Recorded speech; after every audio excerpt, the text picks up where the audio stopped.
Olá, meu nome é Raila Garcia. Eu fui orientada pelo professor Dr. Marcelo Ramada neste trabalho sobre a avaliação da atividade cinética e antibiofilme entre peptídeos encriptados e os antibióticos, amikacina e vancomicina, contra a Klebsiella pneumoniae. É sabido que a resistência bacteriana é um problema de saúde mundial e, por isso, a Organização Mundial da Saúde recomenda que a ciência se dedique a buscar novas drogas e alternativas terapêuticas. Além disso, a OMS também lançou uma lista de patógenos em ordem de prioridade, e dentro dessa lista, no grupo de prioridade crítica, está a bactéria gram-negativa Klebsiella pneumoniae. E então, dentro do contexto de busca por novos antimicrobianos, destacam-se os peptídeos antimicrobianos, que são peptídeos que ocorrem naturalmente em todos os organismos vivos e, no geral, compartilham uma série de características, como anfifilicidade, carga positiva e presença de resíduos hidrofóbicos.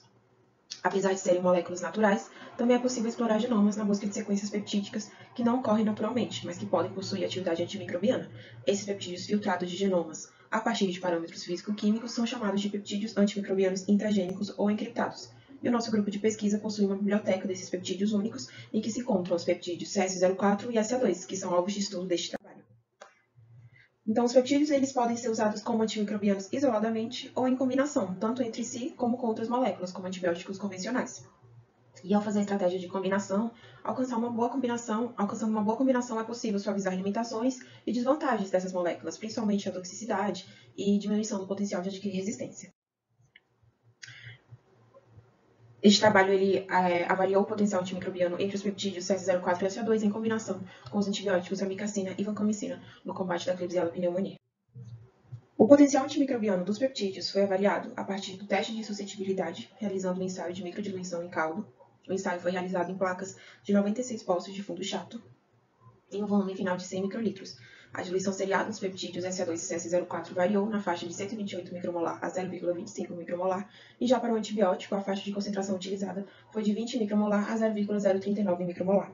A concentração final de células bacterianas por poço foi de 5 vezes 10 elevado a 5 células por ml, suspensas em meio mililitro caldo. Por fim, essas placas foram incubadas em estufa a 37 graus por 24 horas.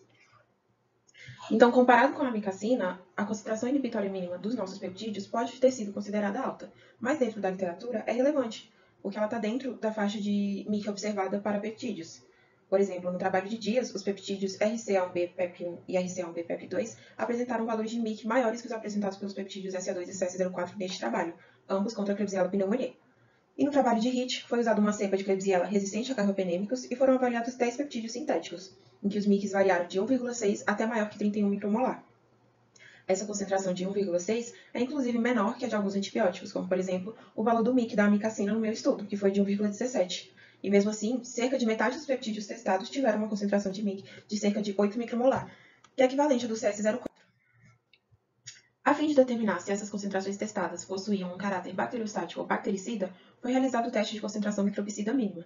Para tal, 10% do volume do ensaio de MIC foi plaqueado em placas de Petri contendo meio mililitro sólido e incubadas nas mesmas condições.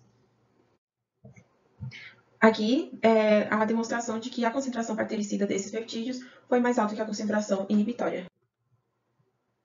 Sobre o biofilme, antes de realizar o ensaio em si, foi avaliado qual meio de cultura seria mais adequado para a formação de um biofilme.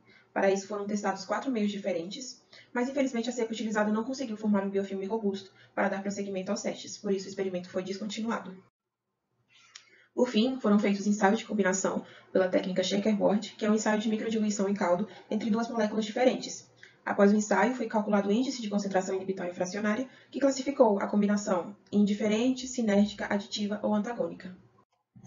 Então, como observado na tabela, os resultados obtidos para todas as combinações foram considerados indiferentes, demonstrando que não houve um ganho terapêutico significativo ao se combinar tais moléculas contra a nossa cepa de Klebsiella pneumoniae.